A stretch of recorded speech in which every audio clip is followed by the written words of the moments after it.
Ting world champion na nagpadala Manny Pacquiao sa pagre-retiro naghahatid ng matapat na hatol sa pagbabalik. Nagretiro si Manny Pacquiao sa sport ng boxing noong 2021 matapos ang isang pasa kay Yorde Ines Ugas. Ang Filipino multi-weight world champion ay orihinal na nakatakdang harapin si Errol Spence Jr. bago umatras ang huli dahil sa pinsala sa mata. Pumasok si Ugas, inilagay ang kanyang WBA welterweight world title sa linya.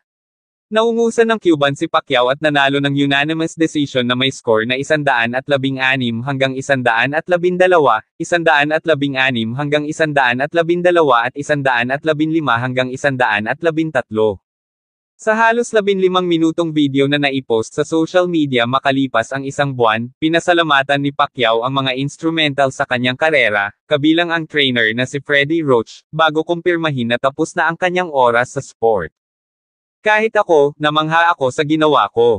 Ang nag-iisang boksingero na humawak ng mga titulo sa mundo sa 4 na magkakaibang dekada at naging pinakamatandang boksingero na nanalo ng World Welterweight title, isang kamangha-manghang tagumpay.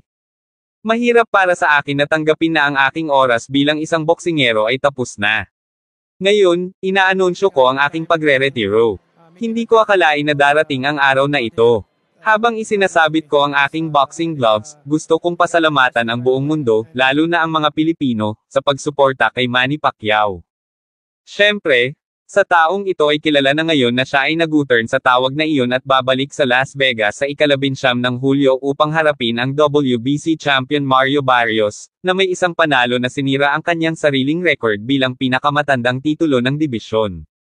Nagkomento sa isang post ngayong linggo na tumugon sa parusa na kinuha ni Pacquiao at maaaring harapin muli ngayong tag-init, ibinubuod ni Ugas ang kanyang dating karibal sa siyam na salita, na tila ganap na sinusuportahan ang kanyang pagbabalik ng ring. Siya ay isang mandirigma, siya ay isang kampyon, siya ay isang alamat. Bagamat walang pag-aalinlangan ang nasa itaas, pinuna ng karamihan ng mga analyst at manlalaban ang match-up, lalo na dahil sa katotohanan na ang 46 anyos na alamat ay dumiretso sa isang world title shot, na lumulukso sa mga lehitimong at aktibong kalaban.